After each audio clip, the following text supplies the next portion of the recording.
Contento en este día y estoy muy contento porque a pesar de que tengamos un culto pues un poco diferente, como decía nuestra hermana al principio, ¿verdad? Pues por la asistencia, porque tenemos que estar celebrándolo a puerta cerrada, lo importante es que estamos celebrando el culto. Lo importante es que tú estás ahí en tu casa o donde quiera que estés, escuchando la palabra del Señor. Si echamos un recorrido por la Biblia, vemos que la iglesia primitiva se reunía en los hogares. Luego esos grupos fueron creciendo y necesitaron locales. Por eso tenemos las iglesias como tenemos hoy. Si hemos de ahora hacer otro cambio y dejar las iglesias para utilizar los medios que Dios ha puesto a nuestro alcance, como son las redes sociales, como es el YouTube, como es Internet en sus diferentes formas, como es la radio, pues gloria a Dios. Lo importante no es dónde, lo importante es que la iglesia sigue caminando, nada la detiene para predicar, porque Jesús, el Rey de Reyes, el Señor de Señores, es el Señor de la iglesia y Él está al frente y Él sigue edificando su iglesia. Así que gloria a Dios por ello. Y hoy vamos a tener una lectura en el libro de Daniel. Lo digo para que vayas buscando. Daniel en su capítulo 3. Y mientras buscamos, cuando yo era jovencito, había alguien que me gustaba mucho todo lo que fuera agresividad y todo lo que fuera violencia, ¿verdad? Y me gustaba el boxeo, me gustaban las artes marciales, me gustaba todo lo que fuera piña limpia. Pero había alguien que a mí me gustaba mucho y era Bruce Lee. Y hay un vídeo que circula por ahí de Bruce Lee donde él habla y dice, "Be water, my friend", sé como el agua. Y en ese vídeo él explica las características del agua, porque el agua se moldea completamente. Si tú pones agua en una botella, el agua adaptará la forma de la botella. Si la quitas de la botella y la pones en un vaso, el agua se adaptará y cogerá la forma del vaso. No importa cuál sea el recipiente, el agua se adapta a lo que sea y adopta su forma. Por eso él decía, "Be water, my friend". Y aunque esta filosofía puede estar muy bien para algunas cosas, en lo moral y en lo espiritual, la lectura que vamos a hacer hoy en el capítulo 3 de Daniel nos muestra que la verdad es que don't be water, no seas como el agua, mi hermano, que se amolda a las circunstancias, que se adapta a la presión por donde tenga que adaptarse para asumir la forma de su entorno. Porque según a qué cosas no debemos amoldarnos nunca, aunque exista, que la hay, presión para que lo hagamos. Pero los creyentes estamos comprometidos con Dios a pesar de la presión social. Y ese es el título que le he puesto a la reflexión de hoy. Comprometidos con Dios a pesar de la presión social. Y si ya tenemos nuestras Biblias, en el capítulo 3 de Daniel, vamos a leer desde el versículo 1 hasta el versículo 18. Y dice así la palabra del Señor. El rey Nabucodonosor hizo una estatua de oro cuya altura era de 60 codos y su anchura de 6 codos. La levantó en el campo de Dura, en la provincia de Babilonia. Y envió el rey Nabucodonosor a que se reuniesen los sátrapas, los magistrados y los capitanes, oidores, tesoreros, consejeros, jueces y todos los gobernantes de las provincias para que viniesen a la dedicación de la estatua que el rey Nabucodonosor había levantado. Fueron pues reunidos los sátrapas, magistrados, capitanes, oidores, tesoreros, consejeros, jueces y todos los gobernadores de la provincia a la dedicación de la estatua que el rey Nabucodonosor había levantado. Y estaban en pie delante de la estatua que había levantado el rey Nabucodonosor. Y el pregonero anunciaba en alta voz, «Mándase a vosotros, oh pueblos, naciones y lenguas, que al oír el son de la bocina, de la flauta, del tamboril, del arpa, del salterio, de la zampoña y de todo instrumento de música, os postréis y adoréis a la estatua de oro que el rey Nabucodonosor ha levantado. Y cualquiera que no se postre y adore, inmediatamente será echado dentro de un horno de fuego ardiendo. Por lo cual, al oír todos los pueblos el son de la bocina, de la flauta, del tamboril, del arpa, del salterio, de la zampoña y de todo instrumento de música, todos los pueblos, naciones y lenguas se postraron y adoraron a la estatua de oro que el rey Nabucodonosor había levantado. Por esto, en aquel tiempo, algunos varones caldeos vinieron y acusaron maliciosamente a los judíos. Hablaron y dijeron al rey Nabucodonosor: Rey, para siempre vive. Tú, oh rey, has demandado una ley, que todo hombre, al oír el son de la bocina, de la flauta, del tamboril, del arpa, del salterio, de la zampoña y de todo instrumento de música, se postre y adore la estatua de oro. Y que el que no se postre y adore será echado dentro de un horno de fuego ardiendo. Hay algunos varones judíos, los cuales pusiste sobre los negocios de la provincia de Babilonia, Sadrach, Mesac y Abed-nego. Estos varones, oh rey, no te han respetado, no adoran tus dioses, ni adoran la estatua de oro que has levantado. Entonces Nabucodonosor dijo con ira y con enojo que trajesen a Sadrach, Mesac y Abed-nego. Al instante fueron traídos estos varones delante del rey. Habló Nabucodonosor y les dijo: ¿Es verdad, Sadrach, Mesac y Abed-nego, que vosotros no honráis a mi Dios, ni adoráis la estatua de oro que he levantado? Ahora pues, ¿estáis dispuestos para que al oír el son de la bocina, de la flauta, del tamboril, del arpa, del salterio, de la zampoña y de todo instrumento de música, os postréis y adoréis la estatua que he hecho? Porque si no la adorareis, en la misma hora seréis echados en medio de un horno de fuego ardiendo. ¿Y qué Dios será aquel que podrá que os libre de mis manos? Sadrach, Mesac y Abed-nego respondieron al rey Nabucodonosor diciendo: no es necesario que te respondamos sobre este asunto. He aquí, nuestro Dios a quien servimos puede librarnos del horno de fuego ardiendo, y de tu mano, oh rey, nos librará. Y si no, sepas, oh rey, que no serviremos a tus dioses, ni tampoco adoraremos la estatua que has levantado. Sadrach, Mesac y Abed-nego, por sus nombres babilónicos, tres jóvenes que demostraron que ellos, a pesar de la presión que pudiese haber en torno a ellos tenían un compromiso con Dios y lo iban a asumir, a llevar adelante, costase lo que costase. Para situarnos un poco en la historia, en el contexto, Nabucodonosor es el nombre por el que se conoce, el nombre que el Antiguo Testamento le da al rey de Babilonia. Fue un hombre muy conquistador, un hombre que era ambicioso y que luchó por extender los dominios de su nación, de Babilonia. Durante su reinado se construyeron en Babilonia grandes obras arquitectónicas, muchos edificios, que aún hoy, muchos edificios, pero la mayoría de los cuales fueron construidos por mano de obra esclava procedente de los países que conquistaban e incluso también con materiales que traían de esos lugares que ellos conquistaban. Nabucodonosor además fue usado como un instrumento de juicio en las manos de Dios. Y me explico. Israel, a pesar de las advertencias que los profetas hacían, advirtiendo que vendría un juicio sobre ellos por haberse apartado de Dios, por haber desobedecido los caminos de Dios, por estar compadreando y con compañerismo. Por un lado adoraban al Dios verdadero, pero por otro lado adoraban a los falsos dioses, y los profetas les advertían y una y otra vez: tienes que arrepentirte de tu mal proceder, no puedes vivir de esta manera porque vendrá juicio sobre ti.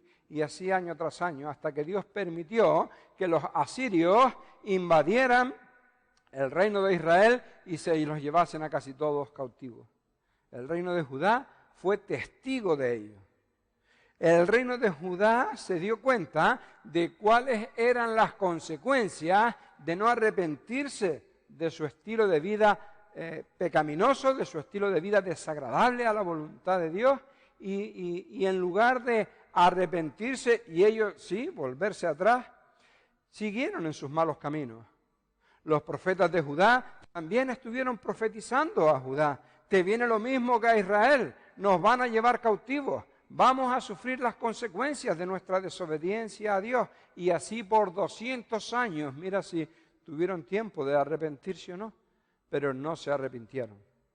Por eso Dios permitió que Nabucodonosor llegase a la ciudad. Así que Nabucodonosor no solo era un conquistador con delirios de grandeza que quería extender su territorio, sino que fue un instrumento en las manos de Dios para traer disciplina a su pueblo. Por eso es que nos dice en el capítulo 1, nos dice el versículo 1, dice: en el año tercero del reinado de Joacim, rey de Judá, vino Nabucodonosor, rey de Babilonia, a Jerusalén y la sitió.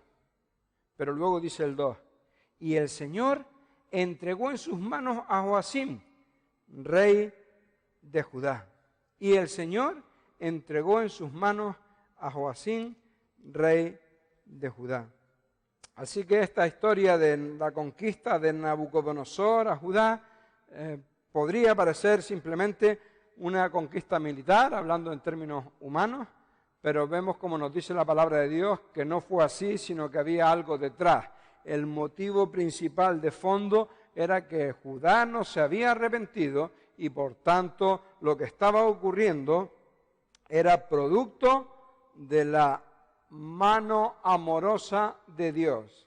Y digo producto de la mano amorosa de Dios porque Dios en su amor y en su misericordia no podía permitir que la nación de Judá siguiese extraviada, siguiese apartada de sus caminos, siguiese viviendo como las naciones de alrededor. Y por eso es que Él la disciplinó por medio de Nabucodonosor. La derrota sufrida por Judá, el hecho de que se los llevaran presos a las diferentes provincias de Babilonia, separando a las familias, desarraigando a las personas, tomándolos como esclavos. Todo eso fue producto del amor de Dios para con su pueblo. Sí, del amor de Dios para con su pueblo, porque Él no podía permitir que siguieran sin arrepentirse y tuvo que disciplinarlos. El libro de Hebreos más adelante nos dice: hijo mío, no menosprecies la disciplina del Señor, ni desmayes cuando eres reprendido por Él, porque el Señor al que ama disciplina y azota a todo aquel que recibe por hijo. No es que Dios se deleite en el castigo, sino que el amor de Dios hace que Él haga lo que tenga que hacer para que nosotros realmente nos arrepintamos, nos volvamos a Él y podamos ser así, de esa forma, perdonados y restaurados. Dios nos advierte por su palabra y por sus siervos cuáles son sus demandas para nuestras vidas, como se lo había advertido a Israel primero y a Judá después. Y si no tenemos un oído y un actuar conforme a su voluntad, sufriremos las consecuencias. La disciplina amorosa caerá sobre nosotros en forma de juicio. Porque Dios es amor y porque el amor implica corrección y disciplina. ¿Acaso un padre que ame a sus hijos no los disciplina? ¿Acaso la disciplina ejercida equilibradamente no es una muestra del amor y del compromiso de un padre en la formación del carácter de su hijo? Claro que sí. O por el contrario, ¿acaso no es la mayor muestra de desapego, abandono e indiferencia de un padre hacia su hijo el hecho de que no se preocupe en corregirlo? Claro que sí. Judá como nación fue desobediente Y al no cambiar después de muchas advertencias y después de mucho tiempo, sufrió las consecuencias al ser entregada de parte de Dios en manos de Nabucodonosor. Por eso es bueno que miremos a nuestra forma de vida a la luz de la palabra de Dios, a la luz de lo que Dios nos demanda. Porque cabe la posibilidad de que estemos teniendo una falsa percepción de cuál es nuestra vida.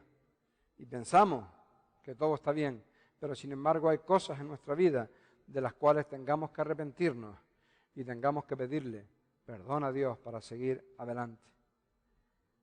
Por eso el salmista pide la ayuda de Dios para examinar su corazón. Y él dice, yo no puedo examinarme, tengo que reconocer que soy subjetivo. Por tanto, Señor, es mejor que me examines tú. Y él dice, examíname, oh Dios, y conoce mi corazón. Pruébame y conoce mis pensamientos. Ve si hay en mí camino de perversidad y guíame en el camino eterno. El salmista pide la luz del Espíritu Santo de Dios para poder escudriñar su vida, para que Él escudriñe su vida y que le muestre lo que hay incorrecto en ella, para luego, y Él toma el compromiso de luego pues seguir la voluntad de Dios. Guíame en el camino eterno. Señor, tú vas delante y yo detrás, siguiéndote. Eso es lo que el salmista dice. Y podemos estar desobedeciendo la palabra de Dios o teniendo una actitud rebelde en algún aspecto de nuestra vida. Y si no corregimos, la disciplina de Dios caerá sobre nosotros, por amor, pero caerá la disciplina en forma de juicio, o está cayendo ya, y aún no nos hemos dado cuenta de cuál es el motivo.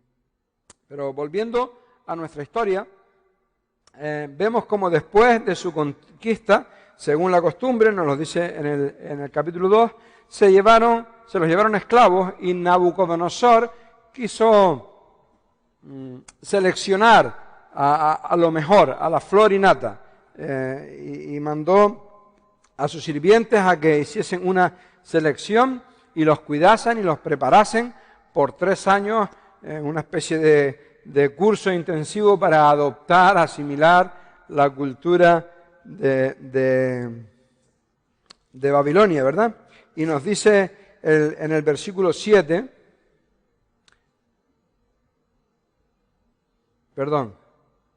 en el 3, dijo el rey a Aspenaz, jefe de los eunucos, que trajese de los hijos de Israel, del linaje real de los príncipes, muchachos en quienes no hubiese tacha alguna, de buen parecer, enseñados en toda sabiduría, sabios en toda ciencia y de buen entendimiento e idóneos para estar en el palacio del rey, y que se les enseñase las letras y las lenguas de los caldeos.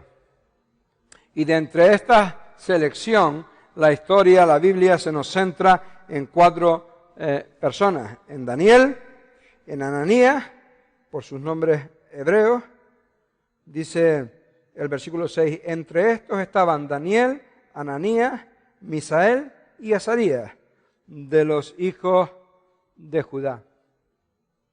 A estos, el jefe de los eunucos puso nombre. ¿Puso nombre? ¿Ya tenían nombre? Sí, claro que sí, pero tenían nombres hebreos. Y recordamos que en el Antiguo Testamento el nombre era muy importante y era identificativo de cómo era la persona. Por eso él cambió los nombres y nos dice el texto que a Daniel puso Beltsasar, a Ananías Sadrac, a Misael Mesac y a Azarías Abed-Nego. El nombre, les cambiaron los nombres por nombres que tenían que ver con sus dioses. El nombre de Daniel significa Dios es mi juez. Dios es mi juez. Y sin embargo, ellos se lo cambiaron y le pusieron Beltsasar, el príncipe de Bel, uno de sus dioses. A Ananías, que quiere decir amado del Señor, le pusieron Sadrac, que quiere decir iluminado por el Dios Sol. Fíjate cómo con el cambio de nombre quisieron borrar todo vestigio del Dios al que ellos servían, del Dios para el cual ellos vivían, para tratar de trastocar su mente y llevarla a sus dioses. Azarías, que quiere decir, el Señor es mi ayudador. Lo llamaron Abed-nego, siervo de Nego, otro de sus dioses. Claro, a los babilonios les chocaba cuando se dirigían a ellos, decirle, siervo, el Señor es tu ayudador, o decirle, ¿quién como Dios? Misael, cuando nombraban a Misael. Claro, les chocaba muchísimo porque ellos tenían otros dioses y quisieron reprogramar las mentes de estos jóvenes cambiándoles sus nombres. Querían borrar de sus mentes todo recuerdo y esperanza de ayuda por parte del verdadero Dios. Y los nombres que tenían eran claves para ellos. Sin embargo, por sus actos, por cómo ellos se comportaron, vemos que realmente ellos se mantuvieron fieles a los que eran sus nombres originales, ¿verdad? Al nombre verdadero que Dios les dio. Vivieron conforme a ellos. La Biblia nos dice que tú y yo también tenemos un nombre nuevo. Dios nos ha llamado de otra manera. La Biblia dice en Apocalipsis que al que venciere le daría una piedrecita blanca y en la piedrecita escrito un nombre nuevo, el cual nadie conoce, sino aquel que lo recibe. Y mientras nosotros esperamos esa piedrita con ese nombre nuevo, Dios nos ha llamado de otras maneras. Dice Juan 1:12, mas todos los que le recibieron, los que creen en su nombre, les dio potestad de ser hechos y llamados, ¿qué cosa? Hijos de Dios, hijos del Dios Altísimo, del Dios verdadero. Jesús dijo, ya no os llamaré siervos, porque el siervo no sabe lo que hace su Señor, pero os he llamado amigos, porque todas las cosas que oí de mi Padre os las he dado a conocer. Que Jesús nos llame amigos. ¡Oh, qué maravilla!, ¿verdad? Qué lindo. Y aunque el enemigo quiera cambiarnos el nombre, tratando de anular nuestra identidad como hijos de Dios, no olvidemos que en Cristo somos más que vencedores, justificados por la fe en Él. Y como tales es que tenemos que vivir. Nos cuenta antes de este capítulo 3, pues, el episodio de cuando ellos se negaron a comer de la porción que el rey les había asignado. Sabemos que en los rituales babilónicos la comida, los animales que se mataban, eran primero dedicados a los ídolos. Por eso es que ellos se negaron a comer aquella carne. Por eso es que ellos consideraban contaminación comer la carne del rey, porque sabían que había sido una carne dedicada a los ídolos y ellos no querían entrar en eso. Sin embargo, vemos como Dios les dio gracia y ellos pues estaban bien. Y en el capítulo 2 termina diciéndonos, justo antes de la lectura que hicimos, y Daniel solicitó del rey y obtuvo que pusiera sobre los negocios de la provincia de Babilonia a Sadrach, Mesach y Abed-nego. Y Daniel estaba en la corte del rey. Producto de que Daniel adivinó e interpretó o escuchó la revelación de Dios e interpretó el sueño de Nabucodonosor, ganó el favor de Nabucodonosor. Y entonces Daniel le pidió un lugar para sus 3 amigos, para Sadrach, Mesach y Abed-nego. Y así fue. Y todo marchaba. Daniel en palacio y los 3 amigos en los negocios de la provincia de Babilonia. Estaban en las cosas de alrededor. Y ahí iba todo marchando. Estos 3 hombres fieles a Dios. Y Nabucodonosor, que era pues con delirio de grandeza, como ya dijimos, tomó la decisión de hacer una estatua enorme, una estatua de 30 metros de alto por 3 metros de ancho, y toda de oro. Recuerda que en el sueño que Daniel interpretó para Nabucodonosor, Nabucodonosor era cabeza de oro, ¿verdad? pues Nabucodonosor ahora hizo pues todo el cuerpo de oro y de 30 metros de alto, para que de cualquier lugar se viera. Imagínate una estatua cubierta de oro de 30 metros en la altura de un edificio de 10 o 12 plantas, en medio de una llanura. Eso tenía que brillar, tenía que resplandecer, era algo tremendo. Y Nabucodonosor, orgulloso, porque aquella era su estatua. Aquella estatua le representaba a él. Los babilonios les gustaba mucho dejar memoria para la posteridad. Recuerda que allí en Babilonia fue donde se hizo la Torre de Babel.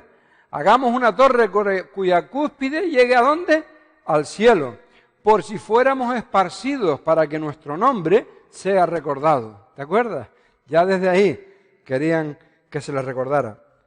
Y ahora, una vez más, este hombre, pues Nabucodonosor, daba un paso más en ese sentido. Convocó a todos los principales gobernantes, a todos los que tenían un puesto de autoridad en la nación, para que todos estuviesen en la inauguración de la estatua, para que todos se inclinasen, lo cual indicaba que no solo se inclinaban ellos, sino también se inclinaban aquellos a quienes ellos representaban. Y te puedes imaginar aquella multitud allí, todos arrodillados, todos postrados delante de la estatua, y aquellos 3 israelitas de pie. Tenía que cantar un montón eso, ¿verdad? Claro que cantó. Y ahí le fueron los malintencionados a Nabucodonosor a contarle, ¿verdad? Y Nabucodonosor hizo algo bueno, esa es la verdad. Los llamó y les dio una nueva oportunidad. Oye, ustedes no han hecho esto. Bueno, a partir de ahora lo van a hacer. Cuando suene la música, ustedes se inclinan. ¿Ok? Les dio una segunda oportunidad, pero conocemos la historia, ¿verdad? Ellos le dijeron, no necesitas que te contestemos respecto a esto. Él ya había recibido testimonio de cómo era la vida de estos 3 muchachos. Ya él sabía quién era su Dios, a quien ellos adoraban. Ya sabían que su Dios, de hecho, había recibido testimonio de ello. Y en el capítulo 2, Nabucodonosor incluso reconoció al Dios de Daniel, pero vemos como no estaba dispuesto a rendir sus vidas. Y la presión fue tremenda, imagínate, para que estos hombres se inclinaran y desobedeciendo a Dios adoraran la estatua de Nabucodonosor. Hubo incluso amenazas, mira que si no lo haces vas a acabar en el horno de fuego. Todo el mundo lo hace menos ustedes. ¿Por qué van a ser ustedes diferentes? Sin embargo, la respuesta de ellos siguió siendo esa. No necesitas que te contestemos. No nos vamos a inclinar. ¿Por qué? Porque no tenemos miedo a la presión que nos estás metiendo con el horno de fuego. No tenemos miedo porque Dios puede librarme. Ahora, hay 2 posibilidades. Dios puede. Y eso ellos lo tenían claro. Ahora, ¿querrá Dios? Puede ser que Dios quiera librarme. Puede ser que no. Y les cueste la vida esa decisión. Pero ellos estaban dispuestos a pagar con su vida antes que desobedecer a su Dios, antes que fallarle al Señor. La presión social a la que Ananías, Misael y Azarías estaban sometidos era la de olvidar que tenían un llamamiento de parte de Dios, olvidar que debían vivir de forma diferente a los demás, adaptarse al estilo de vida de lo que había a su alrededor y convertirse, por tanto, en desobedientes al Dios verdadero porque estaban adorando otra estatua, la cual sabían que Dios no permitía. Mucha presión para que hicieran lo que Dios no quería. Y casi 3.000 años después, 2.000 y pico años, pues las cosas no han cambiado mucho. Cada uno de nosotros sabemos por la palabra de Dios que Dios quiere que vivamos vidas diferentes, vidas de testimonio, vidas que traigan gloria a su nombre, que tenemos la responsabilidad de vivir diferente a como el mundo quiere que vivamos. Soportamos la presión, la incomprensión y el rechazo de nuestra sociedad que no quiere vivir como Dios demanda que vivamos.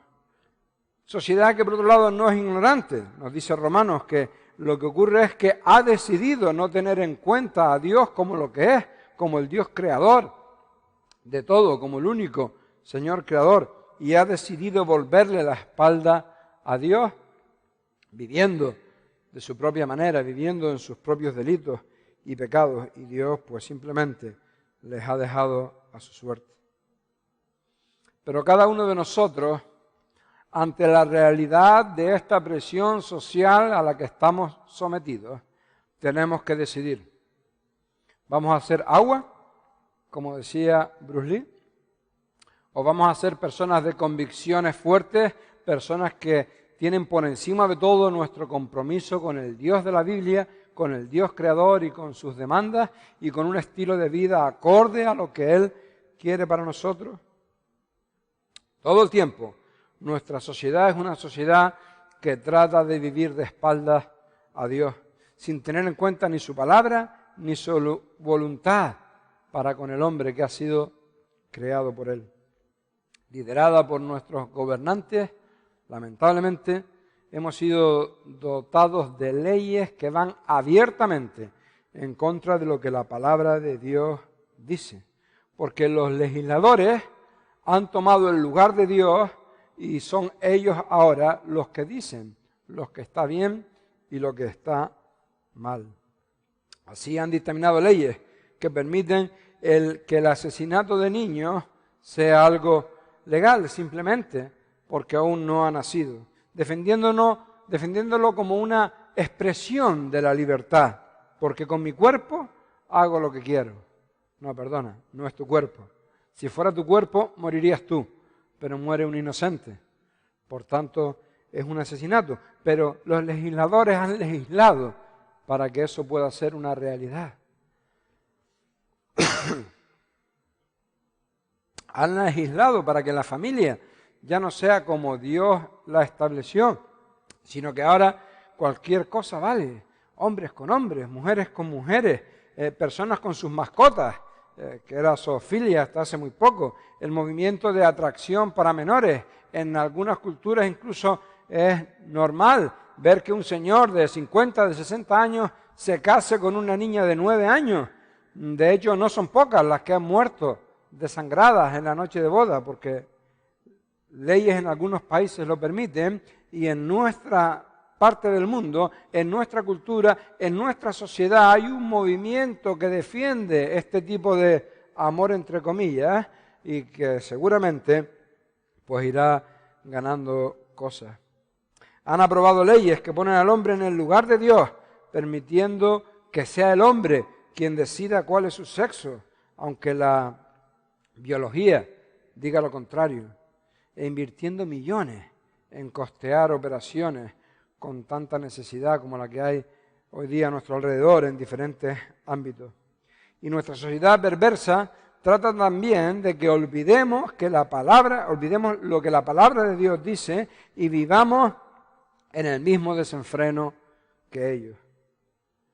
Las chicas soportan la presión de vestir de una forma cada vez más erótica, porque si no, nadie las valora, porque no vales por lo que eres, vales por cómo eres, vales por lo que enseñas, vales por cómo es tu cuerpo. Anoche mismo veía en la tele un documental sobre la anorexia y es terrible el infierno por el que estas chicas pasan, producto en su mayor parte de la presión social que les lleva a meterse en su cabeza el falso chip de más delgada, más guapa, más gustas a los demás, necesita gustar, necesita ser aceptada por el resto, por tanto deja de comer y eso se convierte en algunos casos cuando hay el problema pues en obsesión, ¿verdad? Enseña más para que tengas más likes. Somos presionados a usar un lenguaje obsceno, un lenguaje vulgar, porque es lo que mola, porque es lo que hace que seas más popular o que seas el gracioso del grupo. Y aquellas personas que cuidan su forma de hablar, que tratan de que de su boca no salgan palabras corrompidas, son tenidos como mojigatos, cuando realmente deberían de ser envidiados e imitados. Vivimos en la cultura del placer instantáneo como única motivación. Si te hace sentir bien, hazlo, disfrútalo. Ese es uno de los eslóganes de nuestra sociedad. Y tratan de hacernos creer que no daremos cuenta a nadie, porque nadie hay que pueda pedirnos cuenta. Terrible error. Dios está ahí, lo reconozcamos o no. Pero es cierto que el mundo presiona cada día más, que nuestra sociedad quiere que seamos cada vez más como ellos, y vemos ese rechazo hacia las cosas de Dios y hacia todo lo que implica una vida que busca la santidad de Dios, hacia todo lo que implica una vida que nos plantea el Nuevo Testamento como meta, buscar la transformación de nuestra vida conforme a la imagen de Cristo.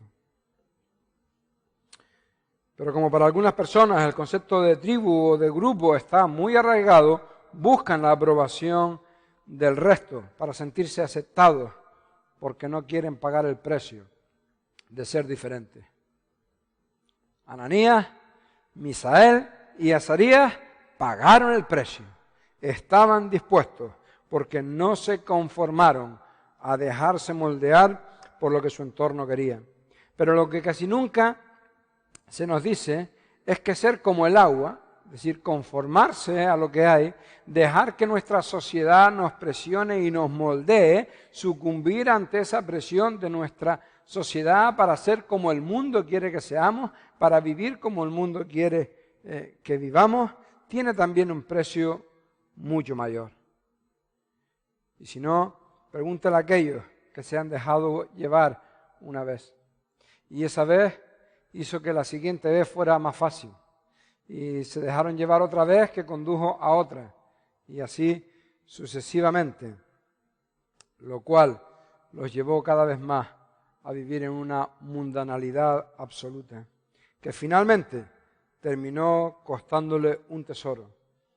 Como su testimonio o su credibilidad, la confianza de los suyos, la libertad de ciertos hábitos dañinos y, por supuesto, la comunión íntima con Dios. Ser como el agua, es decir, amoldarse al mundo, amoldarse a la filosofía de nuestra sociedad, significa que tu identidad y tus acciones están determinadas por esa filosofía, por lo que el mundo que nos rodea piensa y que no tiene en cuenta ni a Dios ni a su palabra. Seguir el ejemplo de Ananías, Misael y Azarías, aunque nuestra historia viene como Sadrach, Mesach y Abednego, pero son los nombres artificiales, los nombres impuestos para reprogramarlos y para ejercer presión sobre ellos. Sus nombres auténticos son estos: Ananías, Misael y Azarías, y ser como ellos es permanecer firmes, anclados en Dios, dejando que sea su palabra la que responda a cada una de las presiones de este mundo. La presión social nos empuja a toda una serie de cosas, a degradar el hermoso regalo de la sexualidad que el Señor nos ha dado, vaciándolo de todo su contenido, vaciándolo de su propósito, del propósito para el cual Dios creó la sexualidad para el hombre y la mujer, que es para fortalecer la unidad del matrimonio, para que pueda haber también placer, para que pueda haber recreación, pero dentro del marco del matrimonio, para que tu esposo disfrute de ti, para que tú disfrutes de tu esposo, para que haya una entrega mutua del uno al otro, imagen de la entrega de Cristo por la iglesia. Y cómo no, también para la procreación de la familia, pero nuestra sociedad hoy quiere sexo sin hijos, quiere la parte gustosa, pero sin la parte del compromiso. Y así es como todos pues sabemos que se desenvuelven las cosas, ¿verdad? Para convertirlo en algo netamente físico y casual. Y tratan de involucrarnos en su forma de actuar. Por cierto, que estos días vi una entrevista que le hicieron al sumo sacerdote de la iglesia satánica, la iglesia luciferiana de Estados Unidos. Y él dijo: nosotros estamos a favor de cualquier desviación de la sexualidad. Es un terreno demasiado íntimo para que nadie se entrometa. Así que todo vale: homosexualidad, bestialismo o zoofilia, pedofilia. De hecho, estas formas de desviación sexual son nuestra preferencia. Así de claro, así de claro. Así que ya sabemos de dónde viene todo este movimiento, todo este pensamiento, toda esta filosofía. Pero el creyente comprometido vive sabiendo que el matrimonio es honroso, que la sexualidad es para ser practicada y disfrutada en exclusiva dentro del matrimonio. La presión social trata de empujarnos a vivir de una manera libertina, donde cada vez los vicios nos controlan y dominan de una manera más absoluta. Pero el creyente comprometido busca la santidad y la transformación de vida conforme a la imagen de Cristo, porque ahí está su identidad.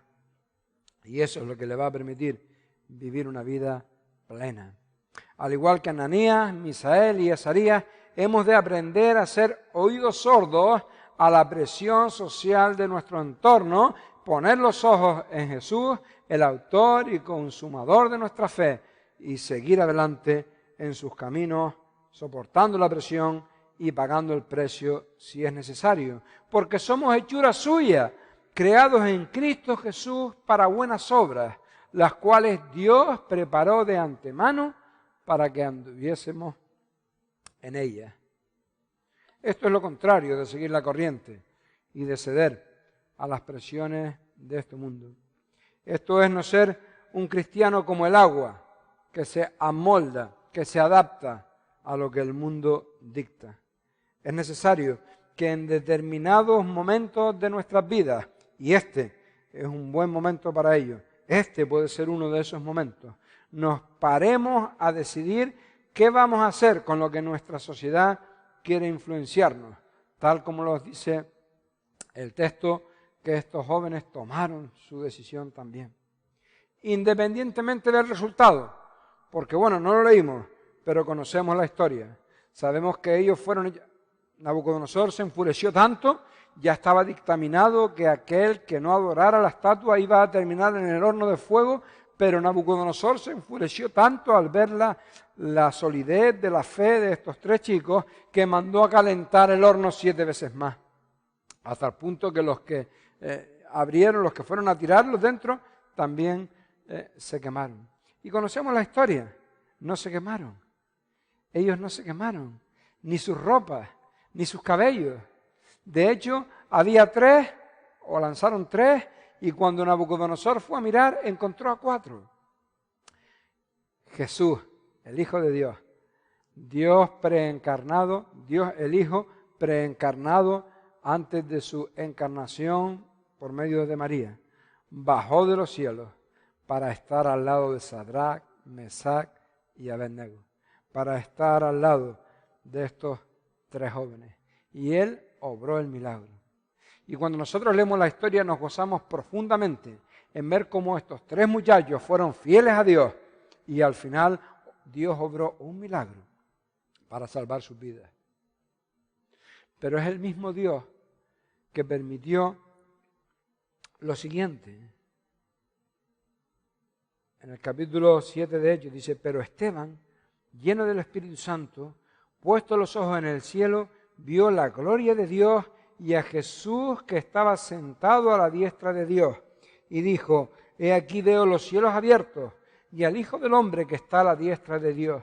Entonces ellos, dando grandes voces, se taparon los oídos y arremetieron a una contra él, y echándole fuera de la ciudad, le apedrearon. Y los testigos pusieron sus ropas a los pies de un joven que se llamaba Saulo, y apedreaban a Esteban, mientras él invocaba y decía, Señor Jesús, recibe mi espíritu. Y puesto de rodillas, clamó a gran voz, Señor, no les tomes en cuenta este pecado. Y habiendo dicho esto, durmió, nos dice el texto.